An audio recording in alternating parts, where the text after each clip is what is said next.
Do you know how I know feminism has worked, by the way? Is that if we had three blokes sitting here debating this, there'd be all hell breaking loose, right? We'd probably all be fired. Because, where are the women, right?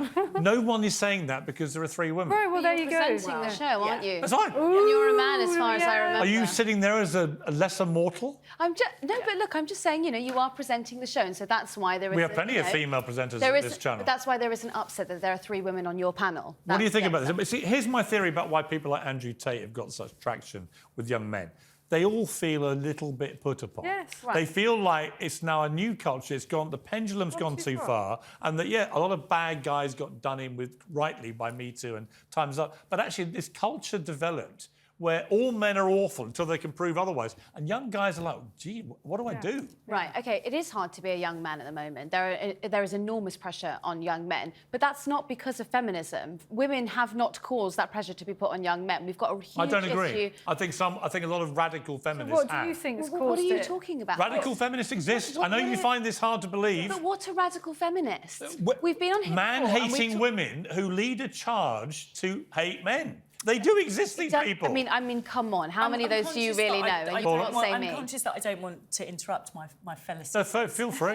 But look, radical feminists exist, radical, you know, you have toxic masculinity, and we know that we still need feminism because we have people like yourself in these great positions who will go on to X and say, for example, that our female footballers were over-emotional in the finals of the Women's World Cup. Who said that?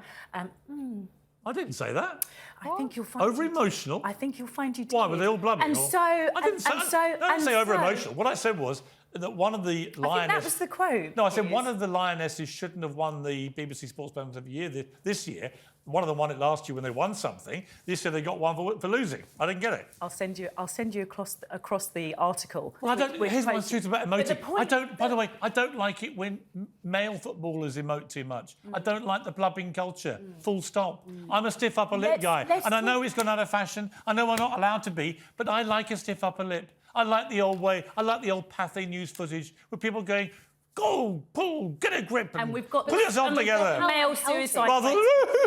We've got the male suicide rate. Exactly. No, I know it's a totally separate thing, which I take very seriously. And it's the same has nothing with to do with the feminism. blubbing culture. It's the same with feminism, and I worry that this feminism and the definition of feminism has been overtaken in the same way that the definition of woke has been overtaken. Feminism is about the striving for equal rights, and that strive is by men and women. It's not about hating women. I agree. And yet, with funny Isabel. enough, hating men. Forgive me. I agree having won so much fairness and equality quite rightly, and I applaud that. The moment the transgender lobby come along and want to erode those rights, you two, that's fine. That's fine.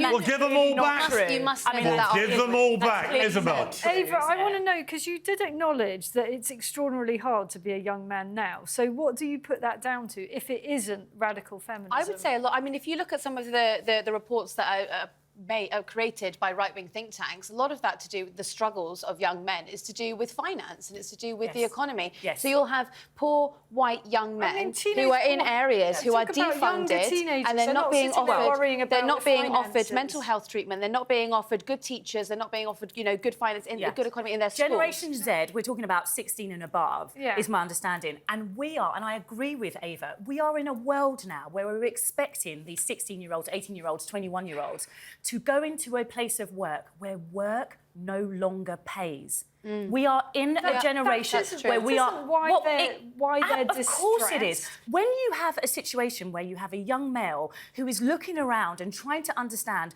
do I go into crime? Do I become a drug dealer? Do I become an X, Y, or Z? Or do I sit back in my chair and say, well, I can't do the job I want to do because of her. I can't do the job I want to do because of an immigrant. I can't do the job I want to do because of wokeism, whatever that means. I don't think this has got anything to do with what we're talking about. You know, it's bang feminism. On. It's bang on because the whole thing. Because young men here. You've gone way off. I have young men are upset because they're not. I'm going to trump you both on this. I have I've a had teenage 3. son, and he's pretty interested, or certainly was before he got himself into so much trouble, in Andrew Tate. Like a lot of young men are. And what did Andrew Tate do? It's nothing to do with them not Andrew Tate worrying blamed about the problems money. with young men on young women when it was nothing to do with young women. Look, you know, young men used to have a social contract. They would go to school, they would go to university, and then they would be able to get a job that provided for their family. Yes. The economy now doesn't offer them that opportunity, and they are angry about it, and they're rightly angry. And they're also being told all day long, all men are awful. Prove otherwise. By who? Andrew Tate. By radical feminists. By men. Men are saying that this is where this message comes from. Whereas we know if that women even just stopped in COVID, hating men a little bit, it would be really helpful to the self-esteem of young men. If we started treating each other equally, then perhaps there wouldn't be this problem. You know what? Got to leave it there. And I can't leave it there because I'm a man and I'm in charge of this show. So thank you, ladies.